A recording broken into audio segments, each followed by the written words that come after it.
The late afternoon sun filtered through the tall windows of Ironcore Martial Arts Gym, casting long golden stripes across the polished wooden floors. The rhythmic thud of fists striking punching bags echoed through the hall, mixing with the sharp grunts of fighters and the squeak of bare feet pivoting on mats. The place was alive with sweat, ambition, and ego. At the center of this buzzing hive stood the man everyone called the king of the dojo, Malik Rafiq, a black belt known almost as much for his attitude as for his skill. Malik strutted across the mats with the same swagger he carried inside the ring. Tall, muscular, and dripping confidence, he was the kind of fighter who loved an audience. And today, he had one. A crowd of beginners circled around, watching him demonstrate high-speed roundhouse kicks. Every time his heel sliced through the air, the spectators flinched, half impressed, half intimidated. "See that?" Malik boasted, pointing at his raised leg. "Precision. Power. Balance. You don't get this by being lazy. You train like warriors, not like," he paused, glancing around for a dramatic finish. His eyes landed on someone mopping quietly near the back wall. "Not like cleaning staff." A few people laughed nervously. The woman holding the mop didn't react. She simply kept moving it back and forth, slow and steady.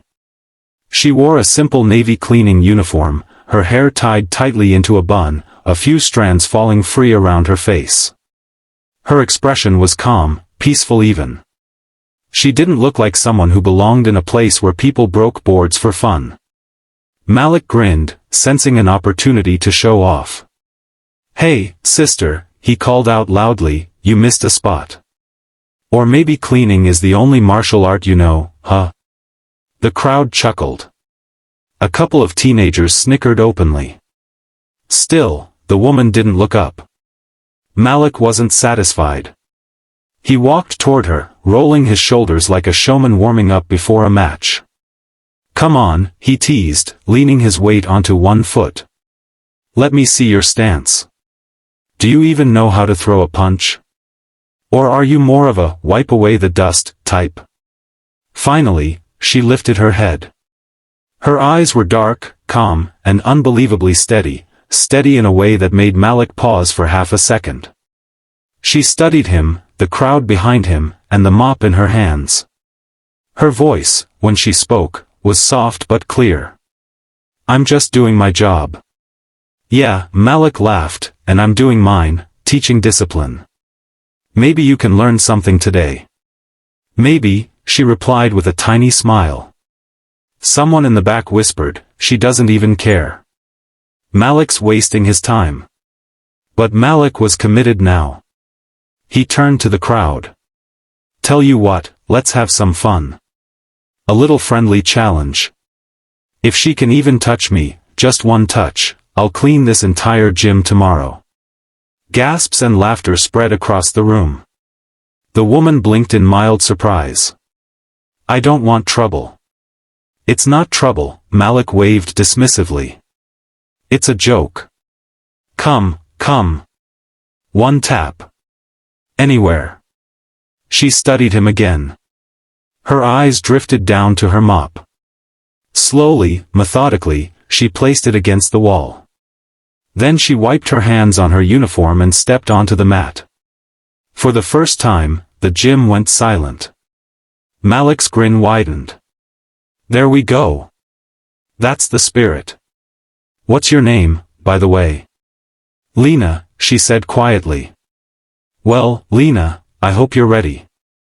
But the second she stepped fully onto the mat, something shifted. It was subtle, so subtle the beginners didn't catch it.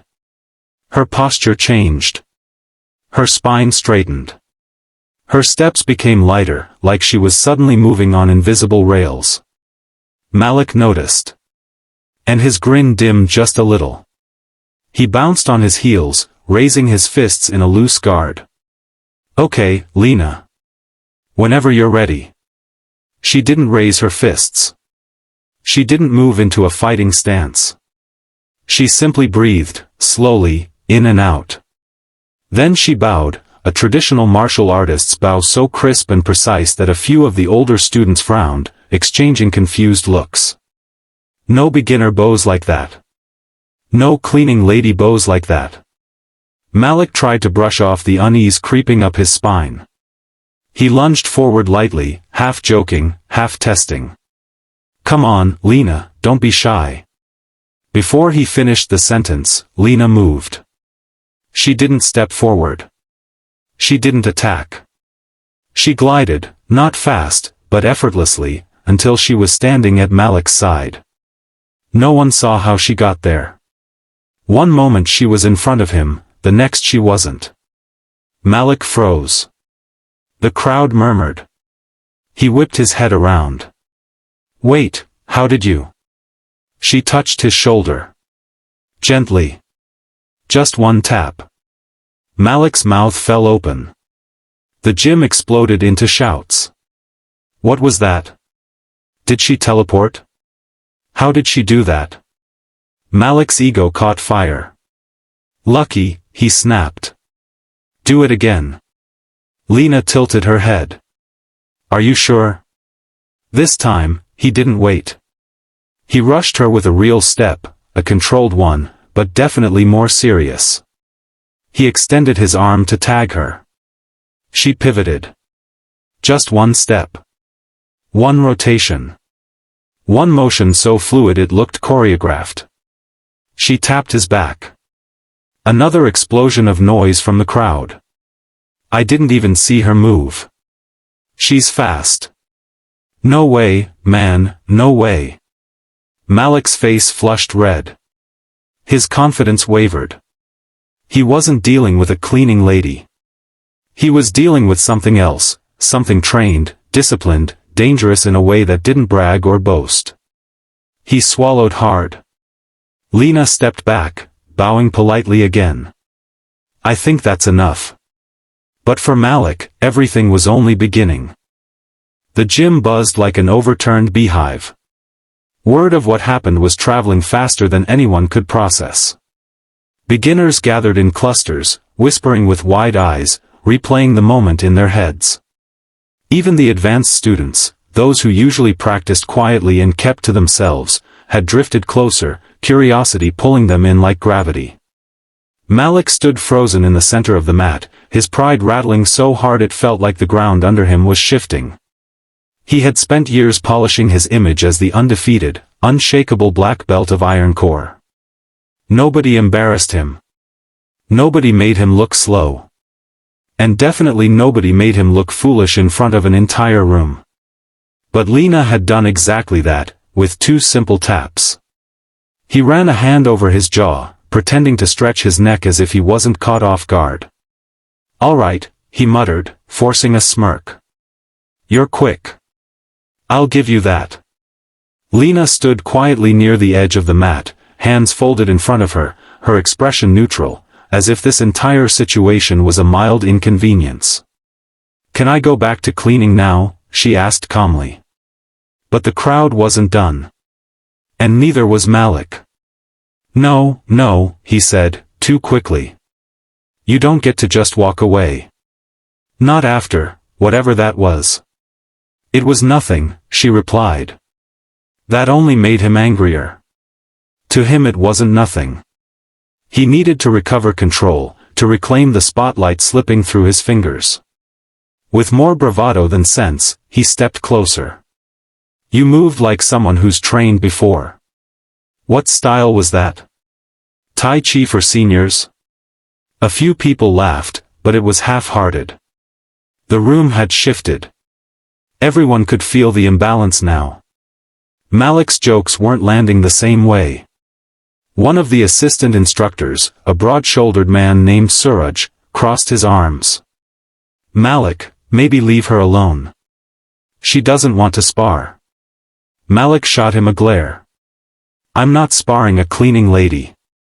I just want an explanation." Lena exhaled gently. "I really don't think this is necessary." "But I do," Malik said, lowering into a fighting stance. 3 taps. "You did it twice. If you can do it one more time, One tap and I'll personally mop the whole gym for a week. Gasps broke out around the room. Even Suraj's brows shot up. Malik, you sure about that? Positive, Malik said loudly, hoping it sounded like confidence instead of desperation.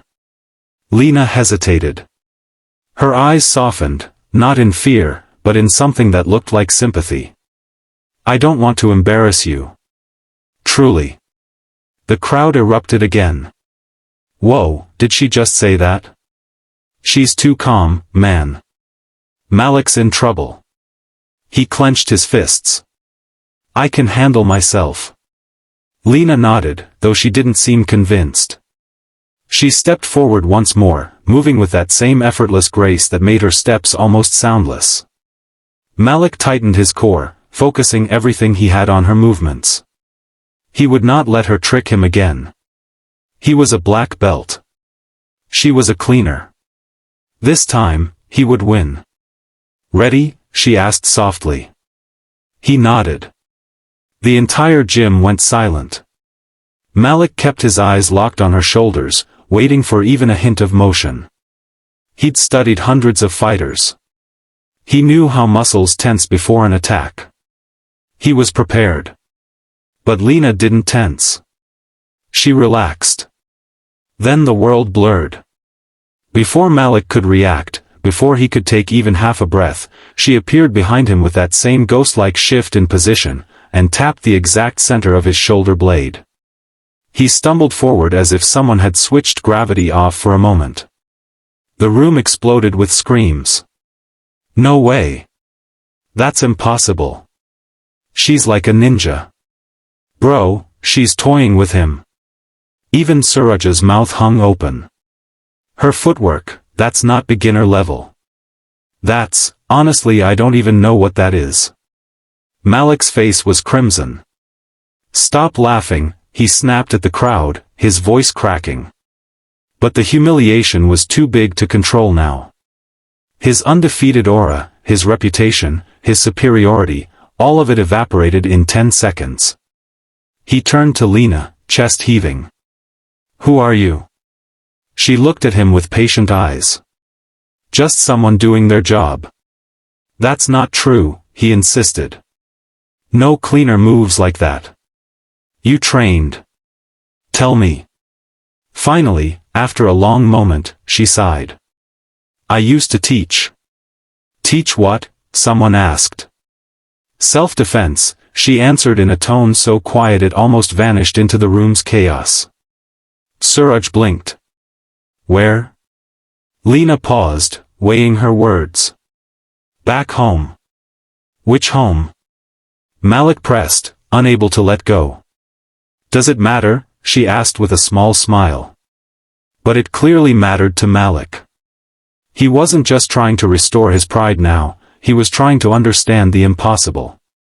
She had moved like someone who had spent a lifetime mastering an art, yet her uniform and mop suggested a completely different life.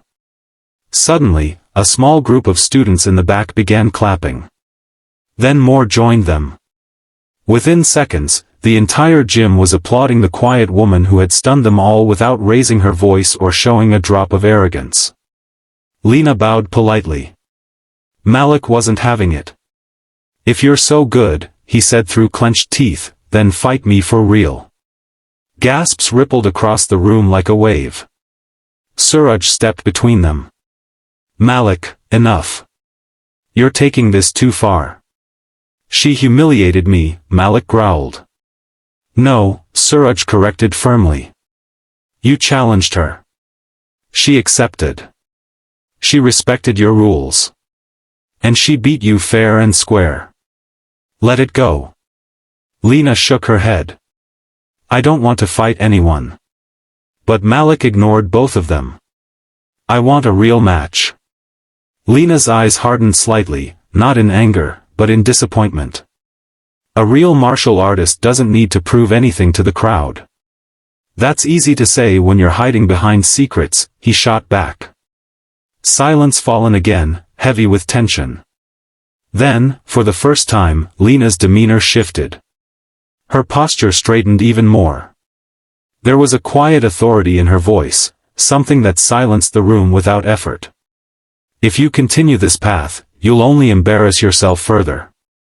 A few people murmured in agreement. Malik's jaw tightened, but beneath his anger, fear flickered. Not fear of her, fear of the truth she carried. Fear that he had spent years mastering something she seemed to exceed effortlessly. Lena gave a small bow again. "I'll return to cleaning." She stepped off the mat, picked up her mop, and began wiping the same spot she had been cleaning before Malik called out to her, calm, composed, as if nothing extraordinary had happened. But to the gym, everything had changed. Everyone watched her with newfound awe, whispering theories, trying to guess her past. Malik stood rooted to the floor, silent for once, wrestling with a bruise deeper than any punch could give. And that was when the gym owner walked in, unaware that the next few minutes would change everything.